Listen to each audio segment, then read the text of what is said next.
Karen.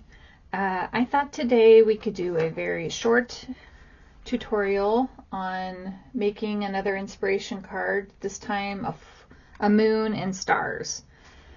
I made this one about a month ago and I really love it, but I want to make other ones that I can give away because I want to keep this one for myself. I like how it turned out. So we're going to try to duplicate it as best we can. As you know, sometimes that's hard to do. You don't need much for this tutorial.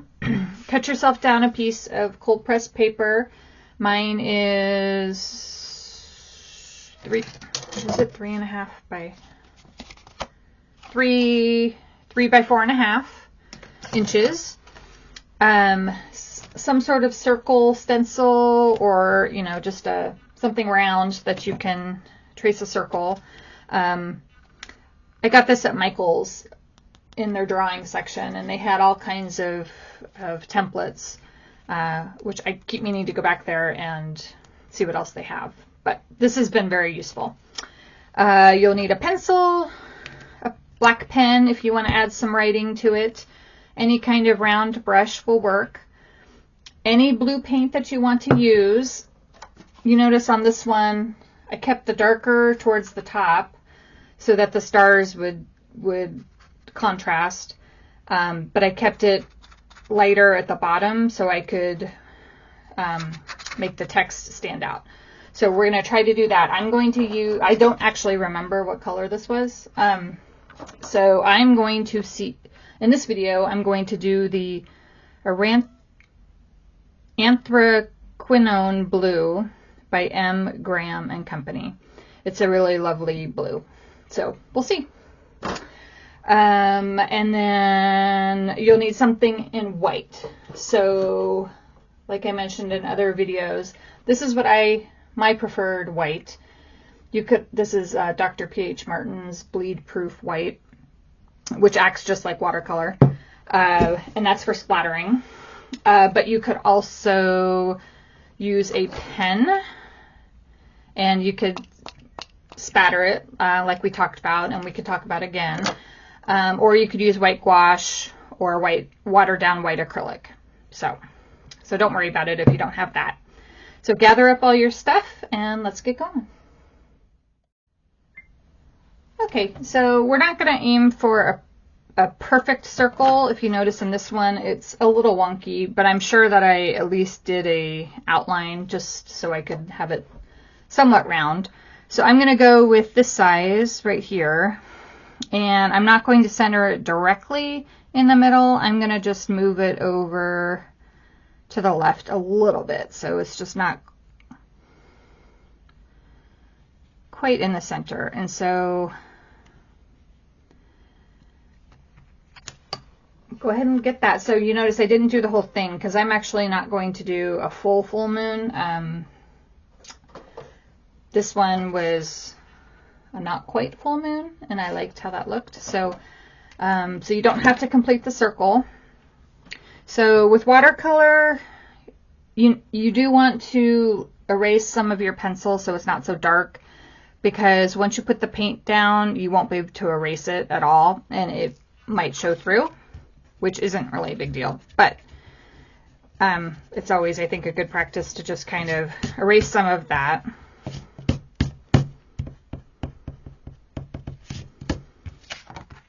Okay. And in this one, I decided not to tape the edges, and I kind of like how it looks kind of wonky, so I'm going to do that again. But if you don't like that, just remember you can tape down your edges. I use the, what is this? Scotch painter's tape for delicate surfaces, and that usually comes off pretty easily. But I'm just going to wing it. So get your blue paint, whatever blue paint you're going to use, and you'll want to have like 2 puddles. So, or maybe even 3. But what we're going to do with watercolor, the way you get lighter values is you add more water. Unlike other paints where you would add white or something to it. with watercolor, it's just the more water you have, the lighter it's going to be. And the thicker your paint, the darker it will be. So have one puddle that's pretty watery. Okay, and we're going to start with that. And, and do have a paper towel handy as well for dabbing and for any oopsies. So, okay.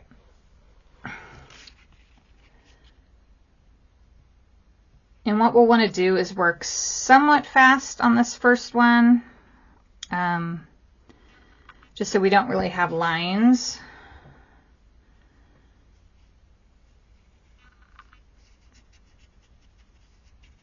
So just kind of keep the brush moving. You can keep adding water to keep the lines from forming. Okay. I'm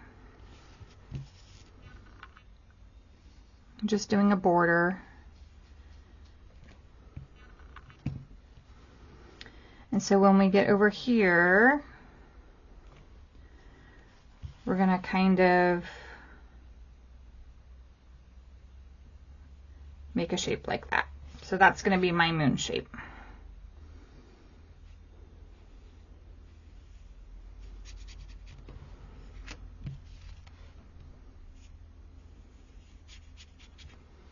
I'll keep adding water.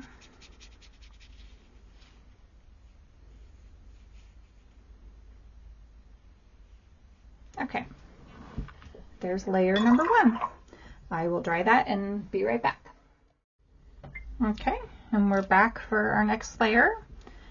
So now I'm going to maybe darken up my mixture a little bit. So I'm going to add a little bit more from this other puddle just to darken this up a little, and we'll see if we can get this darker, because we want the white stars to show up. And so we're going to not go completely to the edge of the last line that you did.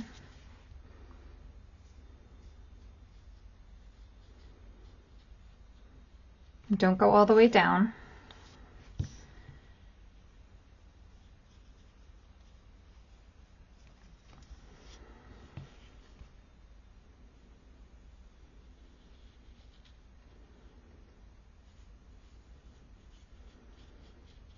Okay, and then wet your brush and blend this out.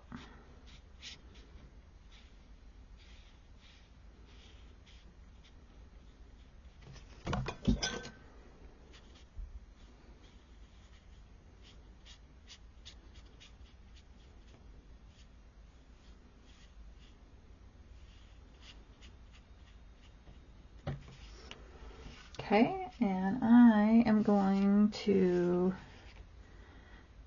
take another dab it off on my towel.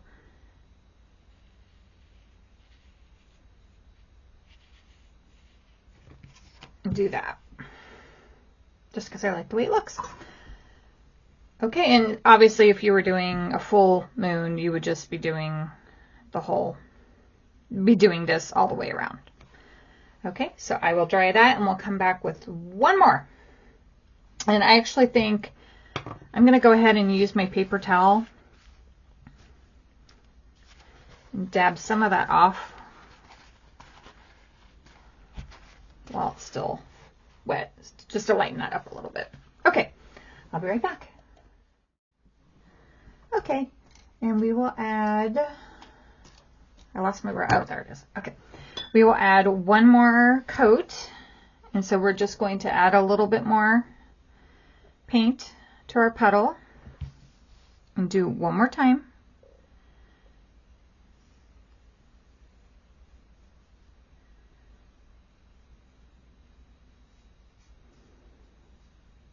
And I'm going to wet that and blend that immediately so I kind of got a line there last time, so I'll try to blend that out right away.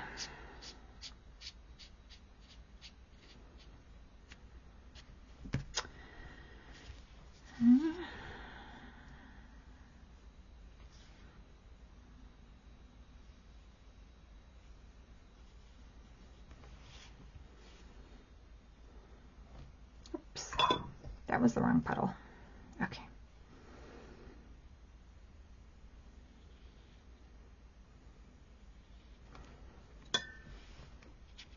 Blend that out.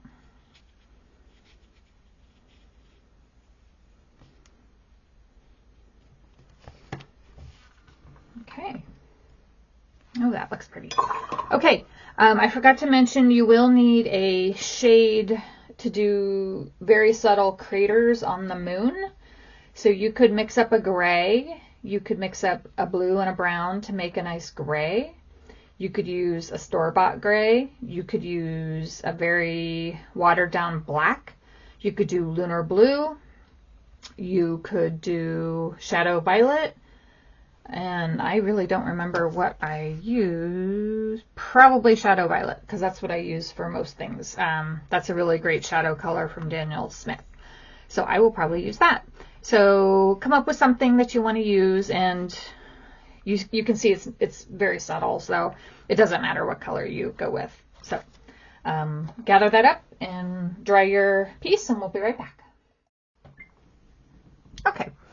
So if you have your color, here's my shadow violet right here.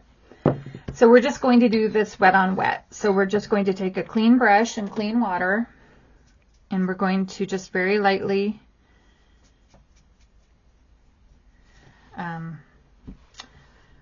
wet down your moon, and then you're just going to dab in your whatever you're using for your shadow, gray or shadow violet or lunar blue. Don't go crazy. And it'll dry later. So there. So that just gives an impression of craters. So go ahead and dry that, and we'll be right back again. And then I do want you to come up with something round to cover up your moon, so when we spatter the stars, you're not going all over the moon.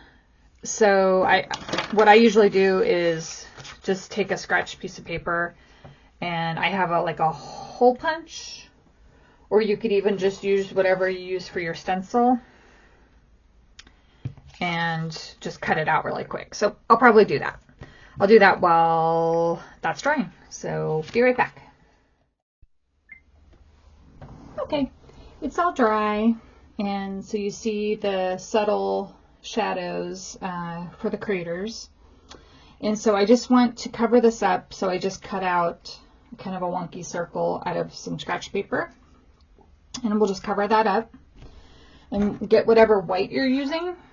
The way I use this bleed-proof white is I just grab a little and I stick it in the lid, and then I add clear water.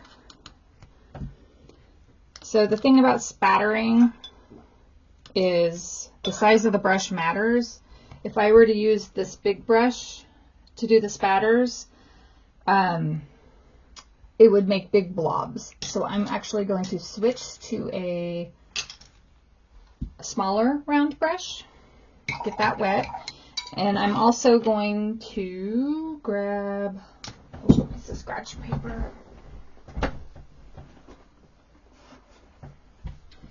and just cover up part of the bottom so we don't get too many stars down there as well. So get your brush wet with clear water and get your white paint on here, or whatever you're using, and then you're going to hold it loosely in one hand. So I'm right-handed, so I'm going to hold it loosely in my left. Make sure that my moon's covered up, and then just lightly tap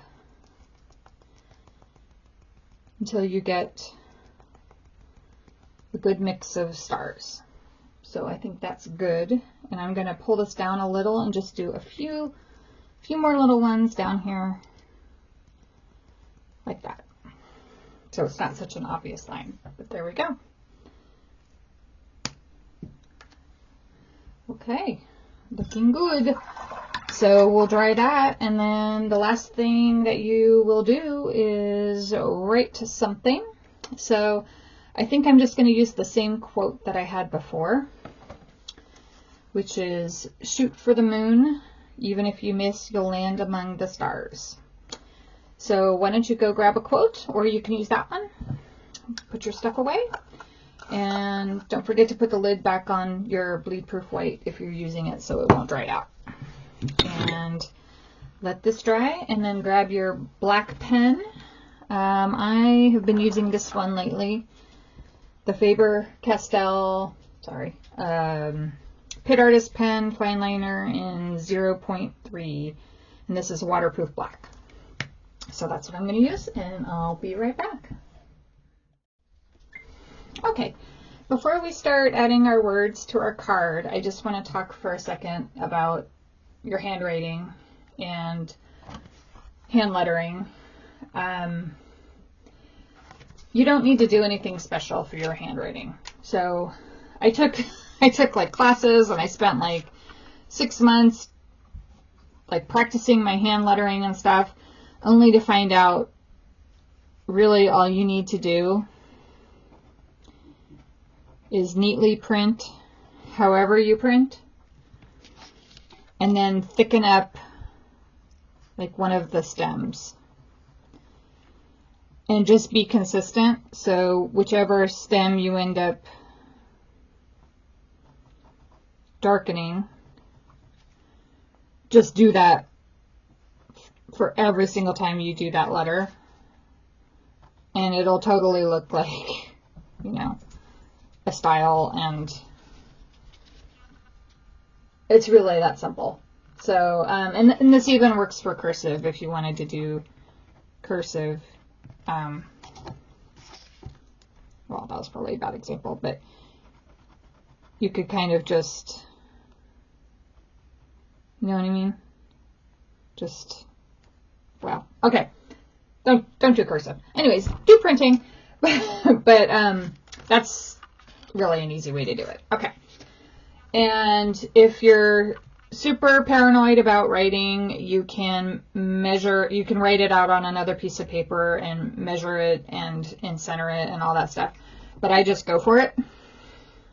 So I'm just going to start right up here, and I will, yeah, I'll be quiet and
okay. And that's it. So the last thing that I like to do is use a corner rounder. One of these little punch dealies, and just round the corners.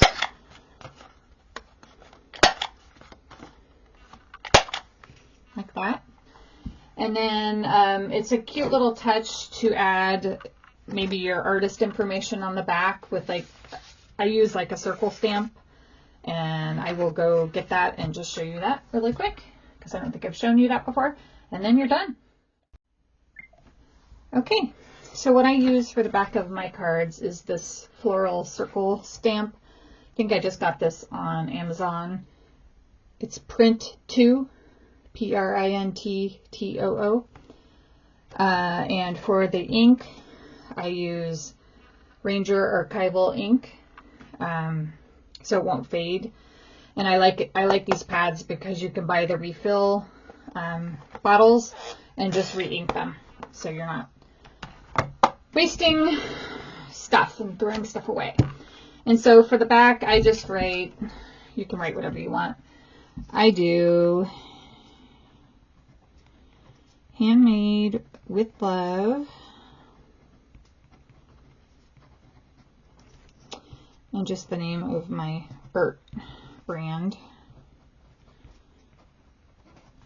The Stick Art by Karen. There we go. How adorable is that? So I hope that you like yours, and I hope it turned out really well. And I will see you back here for the next video. Take care.